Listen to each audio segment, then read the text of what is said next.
Good morning. Morning. Good morning, Angela. I feel like we have to introduce ourselves again. I know it's been a while. It's been a Yeah, it has while. We've been. been taking a pause. A lot's been going on.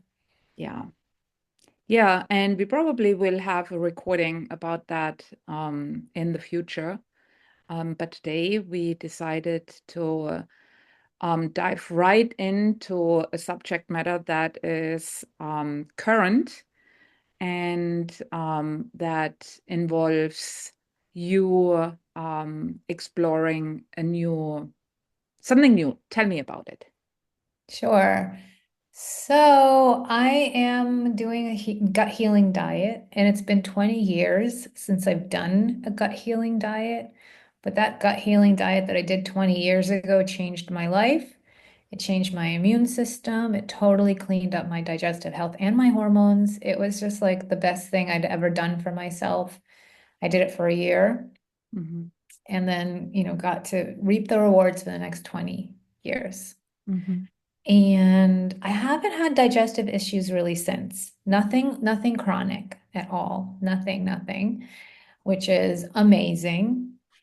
But this is the thing about digestion. And when it's off, it can manifest in many different ways. It can manifest as digestive issues, or it can manifest as fatigue or anxiety or mood issues or joint pain or migraines or brain fog or, allergies.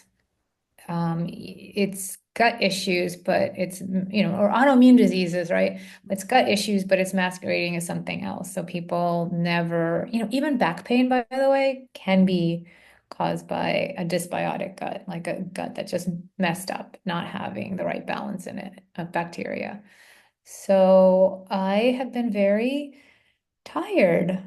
And I have been saying for a long time that I am just one step ahead of burnout. But if you're one step ahead, you're okay. As long as you're just one step ahead, it never catches up to you because, I take care of myself. So then, I had it. Then something happens, right? Something very, very stressful. For me, it was the loss of my dog.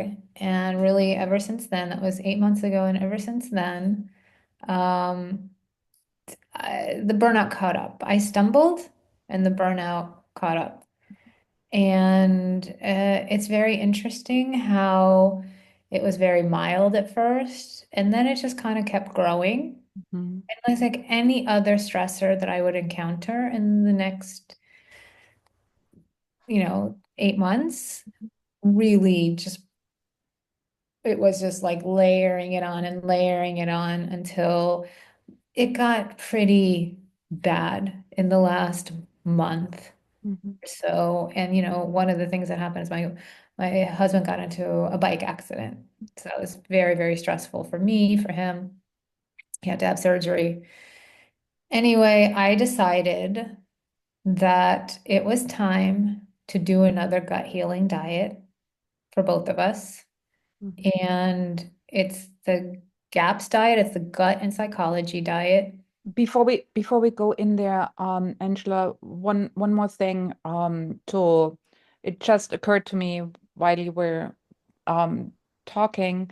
I know that you have been doing with your clients and also with yourself a lot of stool testing in the past. And since it's we are going into gut health and also a specific form of diet you're doing or you started, have you done a stool test for yourself or for your husband? And if so or not, um, arguments arguments that you had with yourself to decide accordingly. Yeah, I mean, I do yearly, I do a stool test, and I haven't done one in a year. And I have one actually sitting underneath my desk prepared to Mhm. go. Mhm. And I'm going to do one. Mhm. I'm going to do one so I can have a before and after. I'm going to do one now. and I'm going to do one after I end the diet. I'm not sure exactly when I'm going to end the diet. This particular diet is recommended for 1 to 2 years, which I think is very intense. But I'm going to just take it 6 months at a time. So we're going to do it for 6 months. And then at the 6 month mark, we're going to reevaluate because I have found that usually when you're in it and it has become a routine, that it's just really easy to continue. And then last time I did it a year and it lasted me for 20 years. So if we do another year, maybe it'll last me for the next 20 years and then I'll be good. Yeah, yeah. Or maybe I'll So do another one in my 80s. yeah, so you haven't placed your decision on starting that particular diet based on the results of a test, but you will do a test, so you have decided to go for it by symptoms, and you already listed all the symptoms that can happen with a dysbiosis or even a light dysbiosis of the gut. So people can, um, they don't necessarily have to do a test, a stool test, to decide to go on either this diet or another diet that is recommended for dysbiosis. You don't have to take a stool test, absolutely not. However, the reason people like doing a stool test is because they need motivation. They need to know what's going on. Mhm, And so it's very important psychologically because this is very psychological. This diet is called the gut and psychology diet mhm, because it was developed for autism, but it heals autism through healing the gut. mhm, But, you know, this diet it takes a lot of psychology, your brain needs to be very much on board, because it's tough. It's mhm. really tough. And I'll explain to you why it's so tough and how, it's been really difficult for me. But my last gut test showed some issues, Mhm, right? mhm, mhm, So I know that they're there, and don't I don't remember. I don't think I might have done something for it. I might have not. Maybe I did a gut protocol. I don't know. I don't remember at this point, but my viewpoint on that was okay, it's not perfect. There's some things that need to be worked on. Um, but I'm still feeling okay. mhm, mhm, So I'm not going to try to fix what's not broken, mhm, mhm, right? And in my experience, lots of people, if you were to run, only people who have gut issues usually run gut tests, right? mhm, mhm, But if you were to run gut tests on the general population, people who don't complain about gut issues, you would probably see the same results. mhm, mhm, mhm. Yeah, yeah. They are just used to certain discomfort, see that as normal, or as a lot of people are saying, like that's just aging, and they kind of run with that without considering that this might not be a normal aging thing. It might be actually something that can be looked at and worked at, and you can feel better. Right, right. So a lot of people, my point is that a lot of people have gut issues. If they take the test, they'll see things that need to be fixed. But, it's a big time, money, energy commitment. Yeah, You really need to be committed to this. yeah, So if you're fine, why are you going to be so uncomfortable yeah, and go through all of this if you're basically fine? You're like, okay, I get headaches, I can take a Tylenol and I'm fine. right. I have back pain, but whatever. I put a heating pad on it and I'm fine. If it's manageable, Yeah, we because just go until it's not manageable anymore, and then right. that's when we start the testing and the healing and the Yeah, because what what came up for me too, and we talked briefly in our pre-recording conversation about that, is it is a lot of effort for yourself, but there's also the societal aspect, right? You kind of need to defend yourself while you are doing this, because society is either not understanding, so your environment, more or less, not society in general, but your direct environment. It's always hard for your direct environment to go with change, right? And you will need to change certain habits, and social gatherings might be different. Your social interaction might be different. You mentioned that you might want to go on a little trip with a friend, so that might be considered timing and what you will be able to eat. We go into that later on, but there's this big aspect besides money and your own energy, right? That you have to deal with. Should you consider protocols like that? Yeah, it's a big deal. It's a big commitment. It affects every area of your life, your social life and your relationships and your freedom and your ability to travel. And so it's a big commitment. I knew from my last gut test that this wouldn't be a bad idea for me, Hmm. right? And by the way, I'm doing it for me and my husband. He really needs it too. Hmm. So I have that double, motivation. But um, I didn't do it. I didn't do it till now because really it's hard. Yeah, It's hard, and I didn't want to give up my comfort. yeah, Food is my comfort. yeah. And I realized that for the first, this is day 4. This Hmm. is day 4. I think the first week is probably the hardest. And the first day, I realized, oh my goodness, my food is like like a little security blanket. It's like whenever I feel bad, if I can have like a nice snack, like for me, dairy is like my comfort food. If I can have a nice snack or a nice meal, like it's just so soothing to Hmm. me. Hmm. And most of us don't eat to live, to survive. Of Hmm. course, we need to. We eat to comfort ourselves. We eat for pleasure and for comfort and for fun. And yeah, and then you're taking all that away. You're Yeah. taking all that away. So that was what really hit me. And I just needed to be very clear with myself that yes, that is a loss. It's a temporary loss, though, temporary doesn't matter. You're like, you want what you want now, but um, I'm gaining something that I want more. Yeah.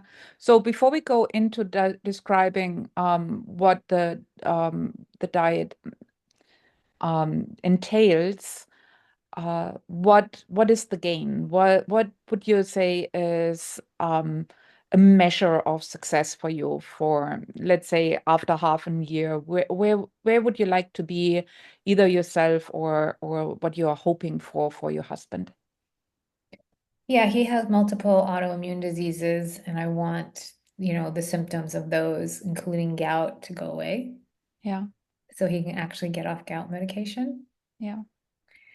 So that's what I want for him. And I want for both of us more energy, more vitality, more resilience, more motivation, you know, um, feeling younger, feeling like our old selves. Hmm. Yeah, We both feel a lot of overwhelm a lot of the time, yeah, for small things. yeah, That's not normal. I know that's the state of how most people are. yeah. Especially Right? in our times now. Yeah. Yeah. But I know that this is the gut and the brain connection Mhm. is probably responsible for that. So, that it's a nervous system thing, Mhm. but the nervous system is brain and it's body, which is, mostly gut. Yeah. So in order to work on my nervous system, I know I have to work on my gut. And so I think that that has been the missing piece of my nervous system work because I do a lot of nervous system support. And then this last month, I've been doing a lot of nervous system support, and it has been doing really nothing to change my energy levels at all. And so it's just made me realize that I really need to go in and work on the body. I can't just work on the mind. I can't just work on the nervous system. Yeah, Like it's that. bidirectional, right? It's not Mhm. you because as we know in the work we are doing, we cannot isolate these systems, right? And they are interdependent. They work with each other.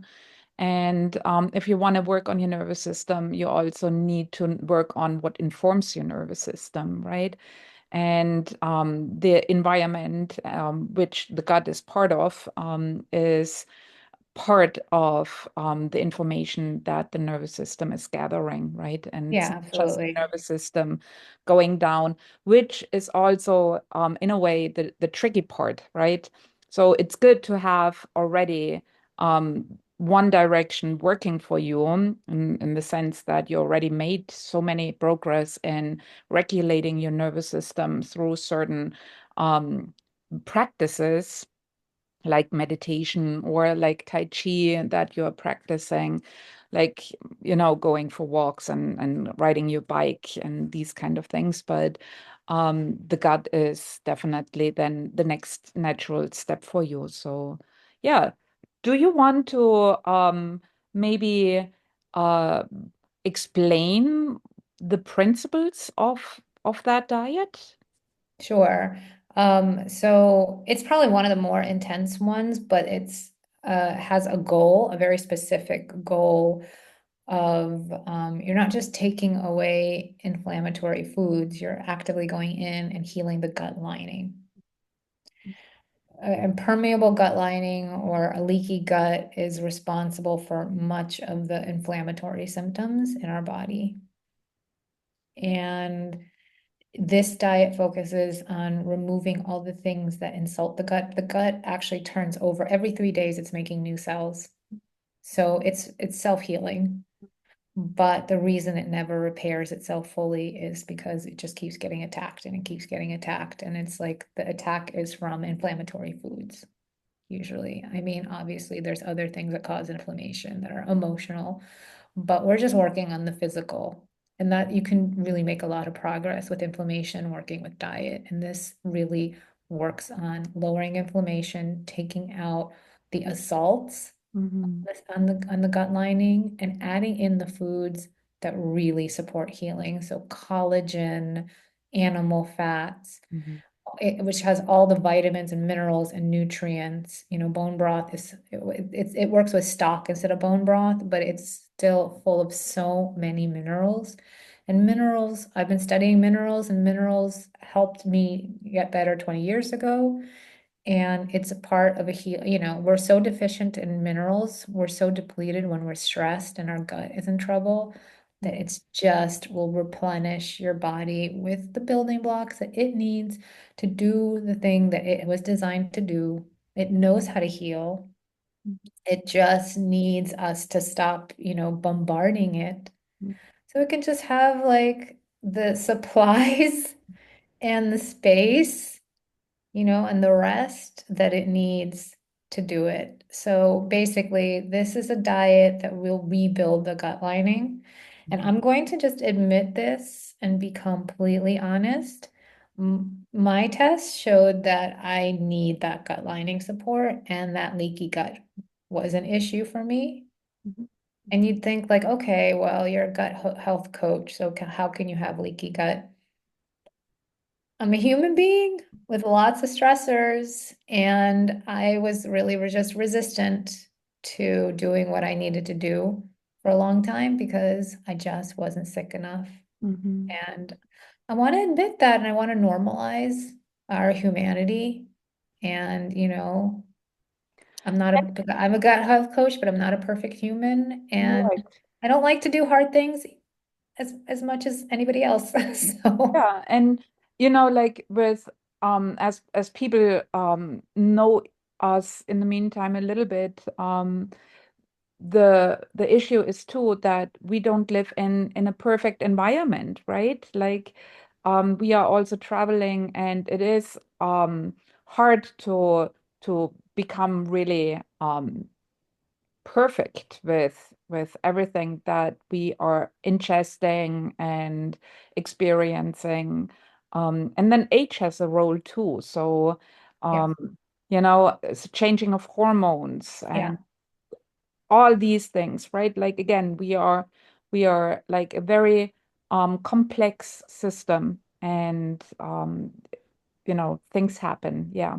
Yeah. Do Yeah, you have menopause has really changed my body. So, what worked for me last time was not as intense as this, but Mhm. I knew I needed something much more intense to balance my blood sugar because I'm in menopause. I don't have estrogen to help me with my insulin. Yeah.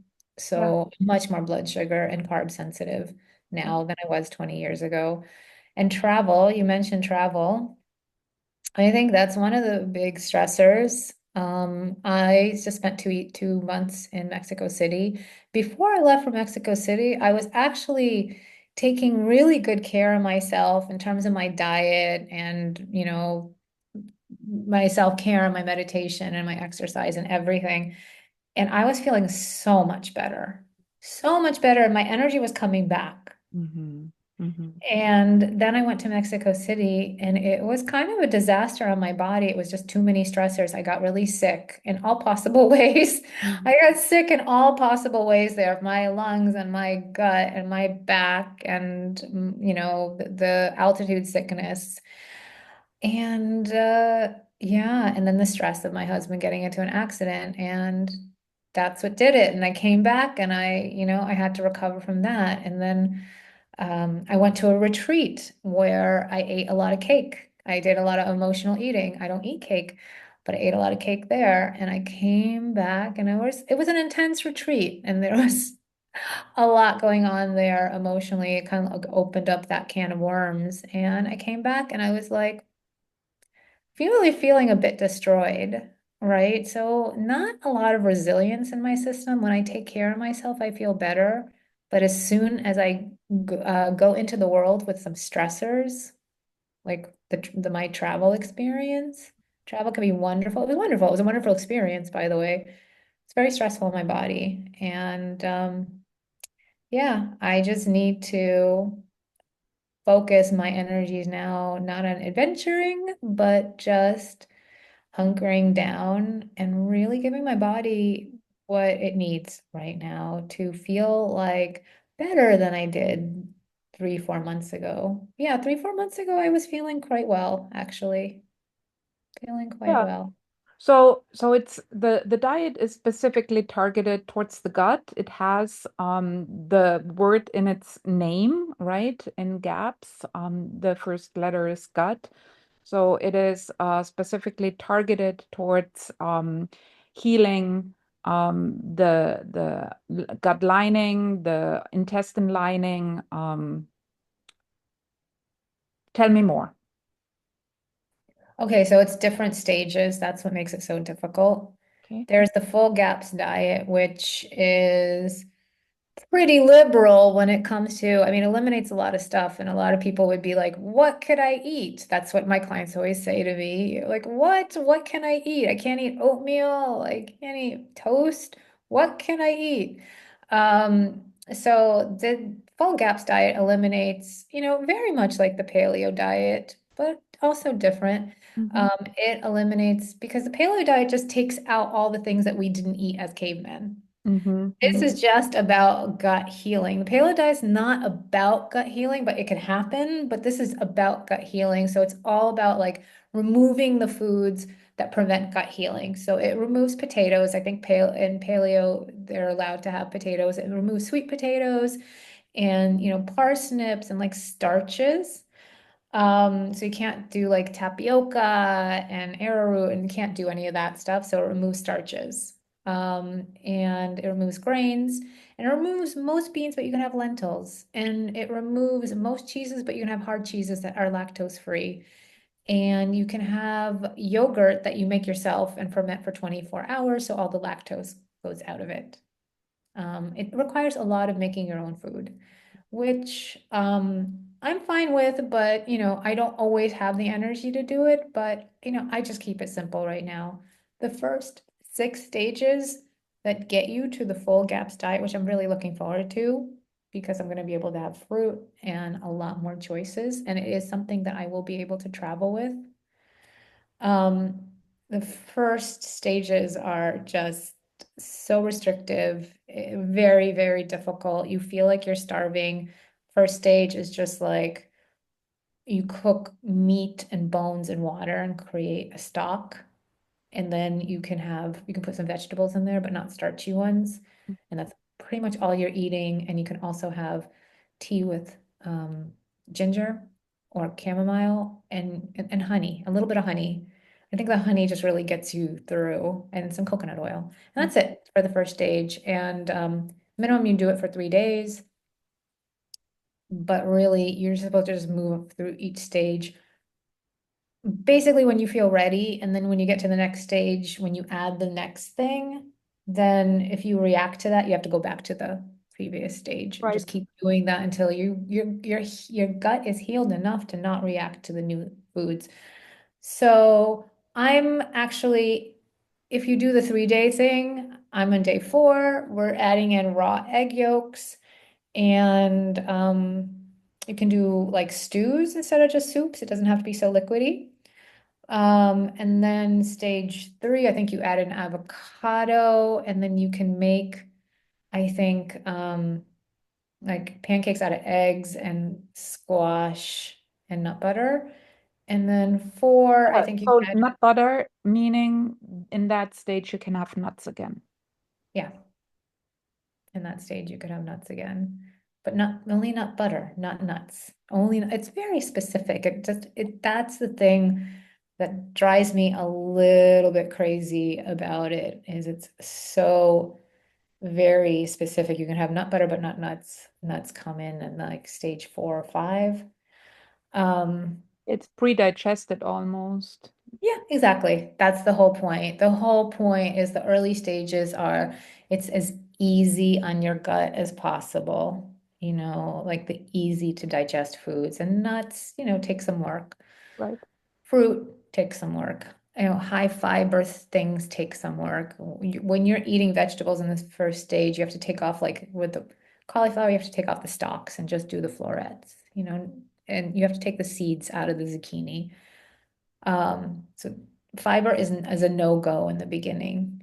We love fiber, it feeds our biome, but it feeds the bad guys and the good guys. So there is a strategy here that when you read it, and maybe if you don't know much about gut health, well, there's a whole book that explains everything, but if you read it online and you don't know about gut health, and you're like, why is this so random? But there's a reason for everything.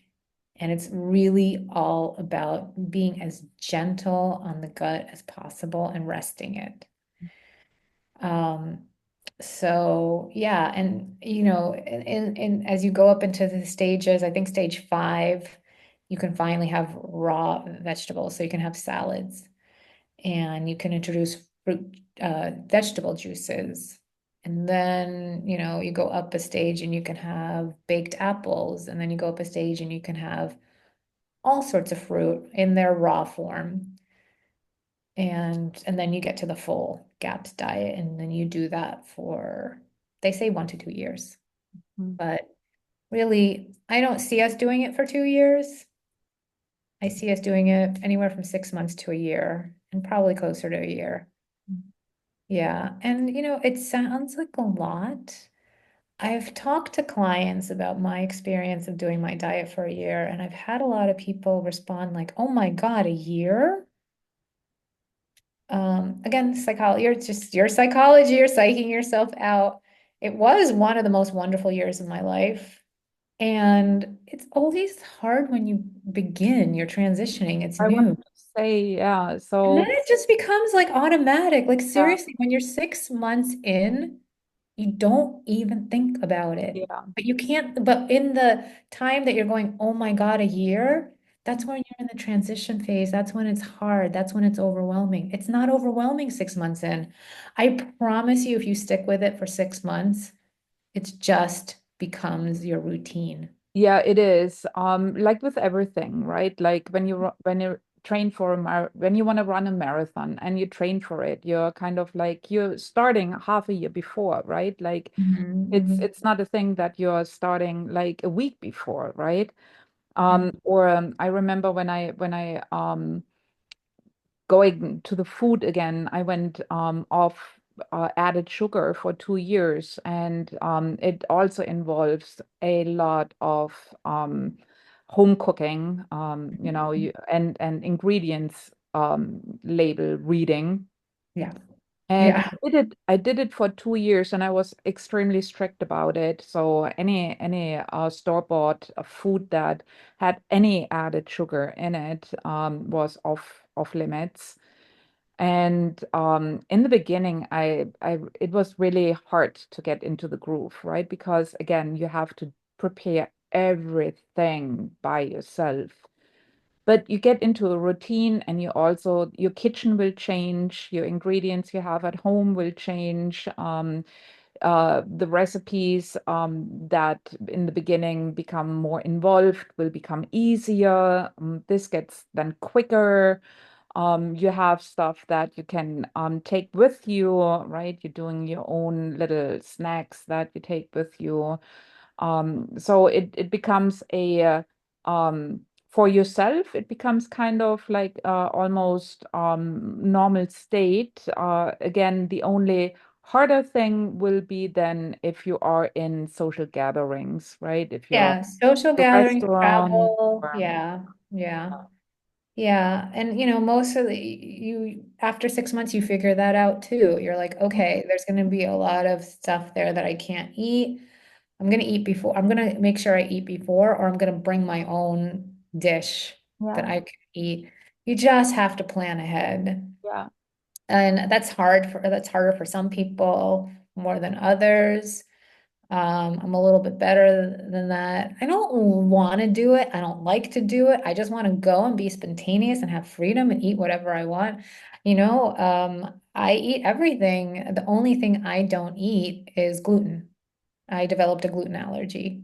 and Uh, and what? And pepper.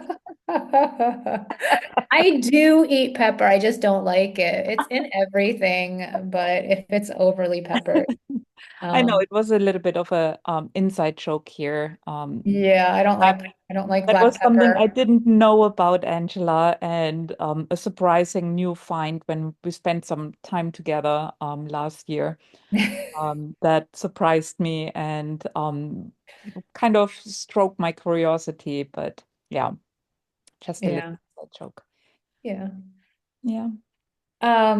Yeah, so I don't know if that's enough about the GAPS diet, like what Yeah, it does, why I'm doing it, why it's hard, you always have to make sure that, the reason why you're doing it is more compelling than the discomfort. exactly. Yeah. So yeah, I think if people are more interested in what it entails, like more specifically, as you said, there's a book about it. There's so much information online about it. People can probably even ask ChatGPT and get some stage. No? You have to be really careful with ChatGPT. Okay, scratch Yeah. that. Scratch that. Yeah, because I have been using ChatGPT and sometimes, as my husband says, it hallucinates. That's It his hallucinates. I like that. hallucinates. Yeah, I Because like that. yesterday I asked it, I said, because he's eating way too much honey.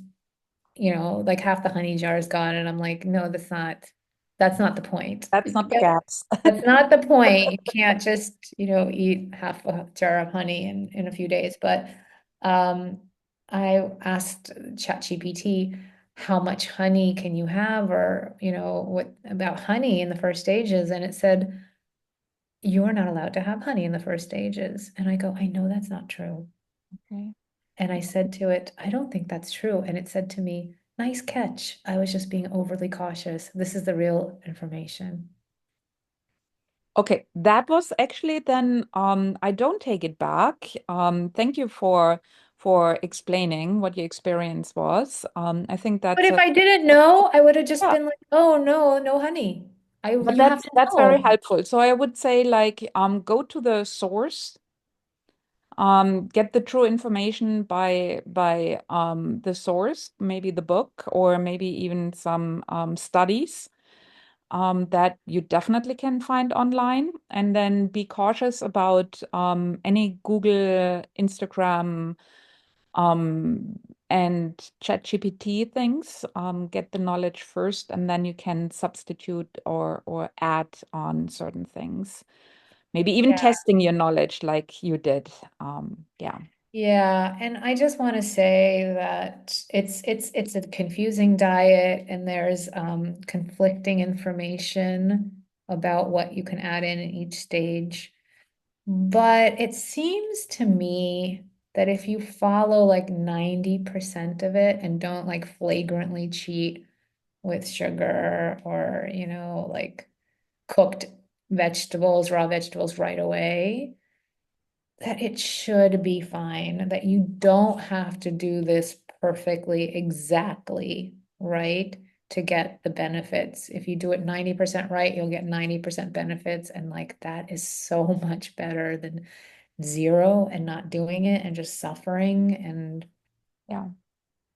yeah. So, what would you say would be a good timeline for us to check in again and see what happened so far?